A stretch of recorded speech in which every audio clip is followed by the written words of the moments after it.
하나님의 말씀 사도행전 2장 43절에서 47절까지의 말씀을 같이 보도록 하겠습니다. 사람마다 두려워하는데 사도들로 말미암아 기사와 표적이 많이 나타나니 믿는 사람이 다 함께 있어 모든 물건을 서로 통용하고 또 재산과 소유를 팔아 각 사람의 필요를 따라 나누어주며 날마다 마음을 같이하여 성전에 모이기를 힘쓰고 집에서 떡을 떼며 기쁨과 순전한 마음으로 음식을 먹고 하나님을 찬미하며 또 온 백성에게 칭송을 받으니 주께서 구원받는 사람을 날마다 더하게 하시니라. 아멘. 오늘 전할 하나님의 말씀은 이런 교회가 되어야 한다라는 것입니다.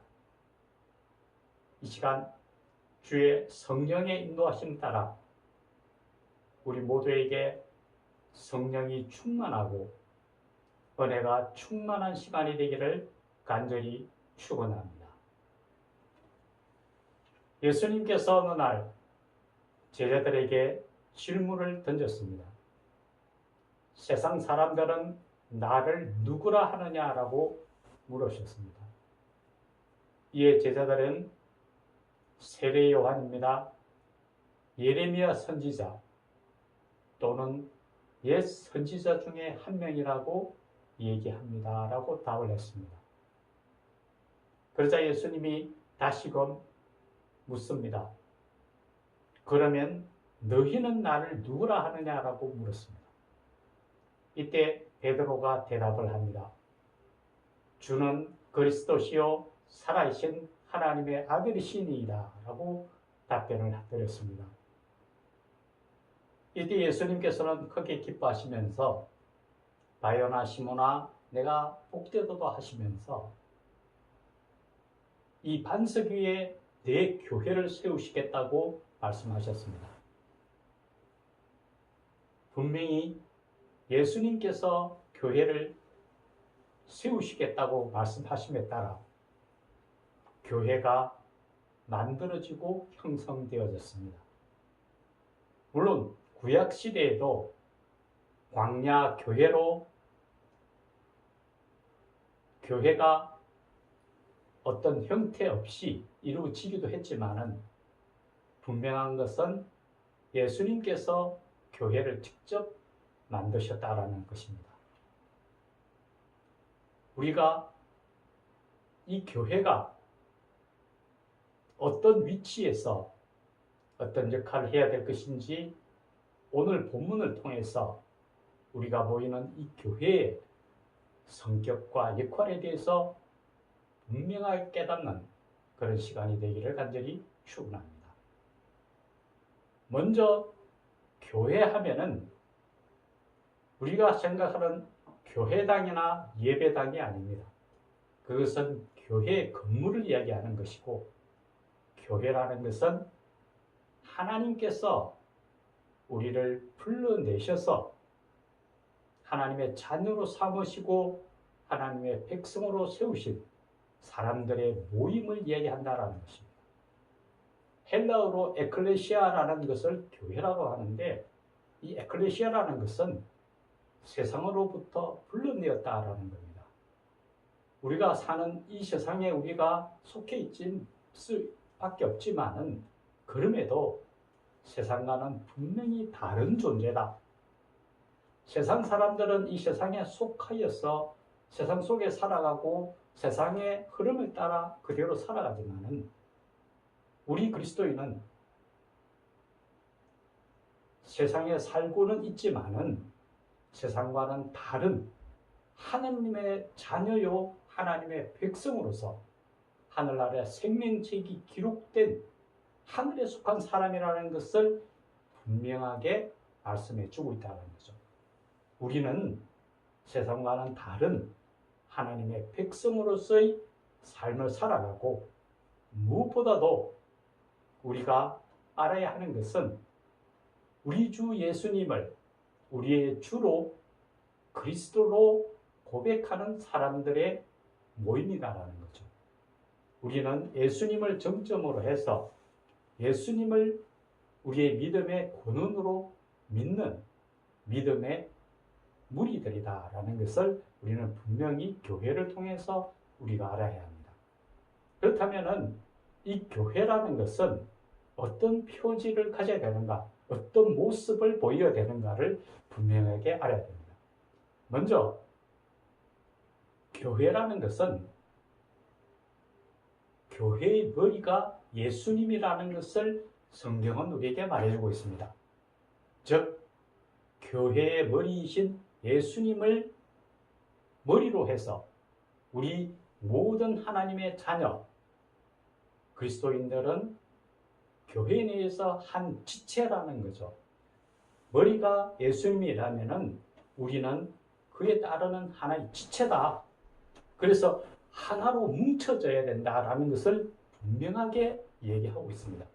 오늘 본문에 보면은 날마다 마음을 같이하여 성전에 모이기를 힘썼다라고 얘기합니다. 같은 마음을 품었다라는 거죠. 한 마음. 우리가 예수님을 우리의 구세주로 그리스도로 모셨다면은 우리 모두는 예수님 안에서 한 가족이다. 예수님의 머리이고 우리는 그분의 지체로서 교회 내에서 한 지체로서 한 가족을 이뤘다라는 것을 분명히 알아야 한다라는 거죠. 우리가 한 가족이라는 것은 하나님 안에서의 한 백성이고 한 가족일 뿐만 아니라 하늘나라 생명책에 같이 이름이 기록되어 있고 하늘에 소망을 두는 하나님의 백성이라는 것을 우리는 분명히 알아야 합니다. 그래서 하나님 안에서 우리가 같은 마음, 한 마음을 품은 그런 표지를 가져야 된다는 거죠. 그뿐만 아니라 두 번째로 믿음의 반석 위에 반드시 서야 된다는 걸 이야기합니다.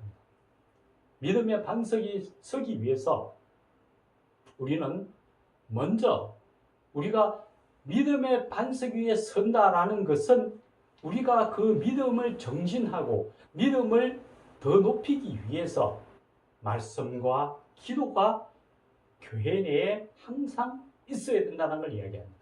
하나님의 말씀은 생명력이 있고 좌우의 날선 금과 같이 우리의 골수를 쪼개고 우리 손을 변화시킨다고 분명히 말씀하셨습니다. 말씀이 역사할 때에, 말씀이 살아있을 때에 교회는 힘을 가지고 성장해 나가고 믿음의 반석 위에 설 수 있습니다. 말씀이 끊어질 때에는 교회는 교회 역할을 할 수가 없다라는 거죠. 하나님의 말씀이 늘 묵상되고 말씀 속에 교회가 움직여져야 된다는 거죠. 또 하나는 기도입니다. 우리가 기도를 통해서 하나님의 능력을 부여받고 세상 속에서 우리가 하나님의 자녀로서 승리하고 살아가는 것은 기도를 통해서 나아가는 거죠.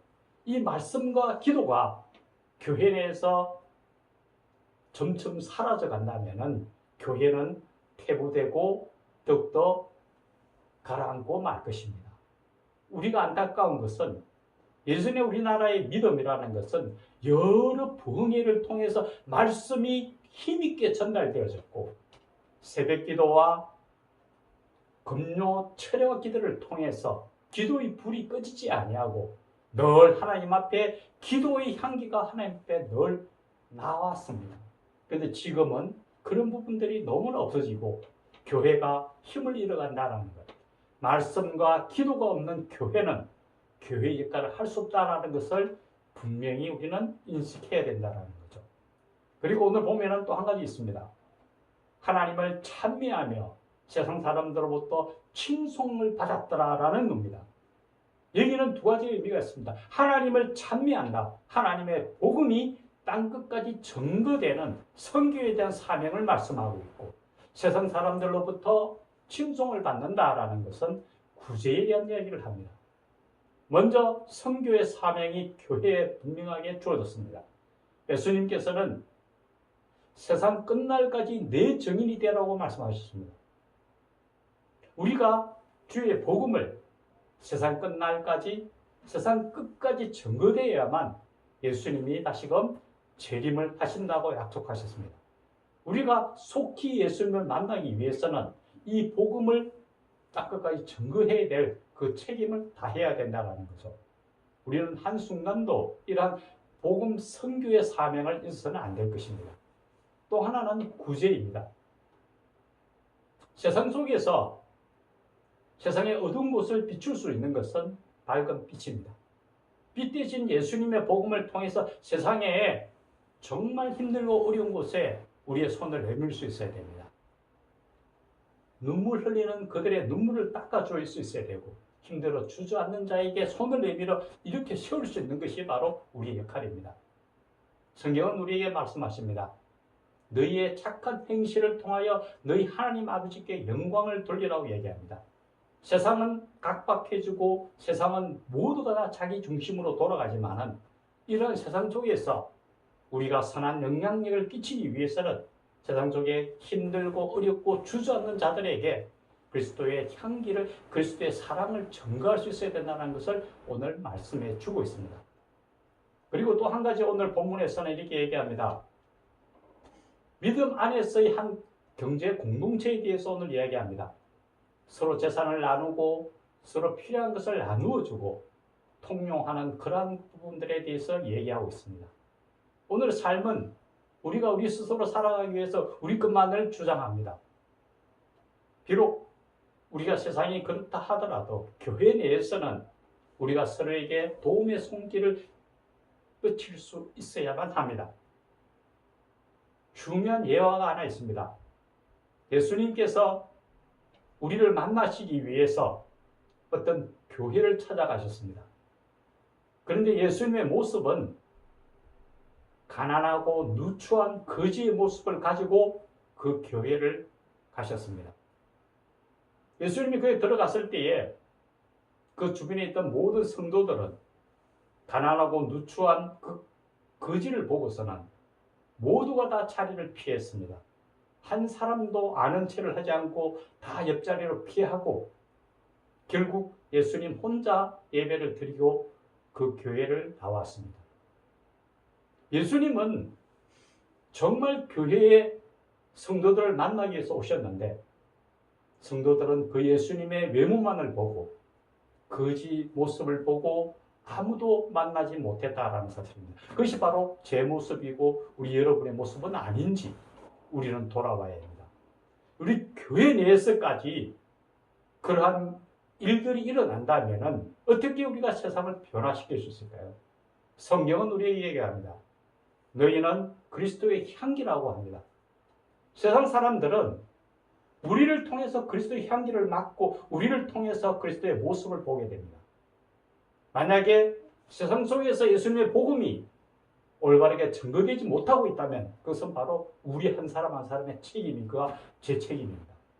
우리는 우리 스스로를 돌아보면서 땅끝까지 주의 복음을 증거하는 일뿐만 아니라 우리는 교회로서 하나님의 자녀의 모임으로서 한 무리로서 그 책임을 다할 수 있어야 합니다. 교회의 이론은 우리의 머리 대신 주님의 복음을 증거하고 주님의 말씀이 살아 역사하고 주님을 향한 기도를 통하여 능력을 받아서 세상 속에서 넉넉히 이기며 하늘나라 오르기까지 주의 뜻을 온전히 지켜나가는 주님의 백성들이 되기를 예수님의 이름으로 간절히 축원합니다. 다시 들었습니다.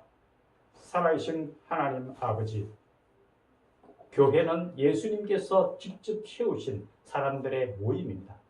우리 주 예수 그리스도를 주로 그리스도로 시인하며 주님을 우리의 주인으로 모시고 머리 대신 주님 안에서 한 자매와 한 형제로 한 가족으로 부름을 받아 싸우니 우리가 서로 구제하고 도와줄 뿐만 아니라 복음 선교의 사명을 잘 감당하여 세상 끝까지 주의 복음을 증거하는 우리의 삶이 되도록 도우시고 인도하여 주시옵소서. 주님의 복음이 땅끝까지 이르를 때에 주께서 오셔서 우리를 천국으로 인도하실 그날을 기다리며 마라나타 주여 어서 오시옵소서. 우리 주 예수님 이름으로 기도드리옵나이다. 아멘.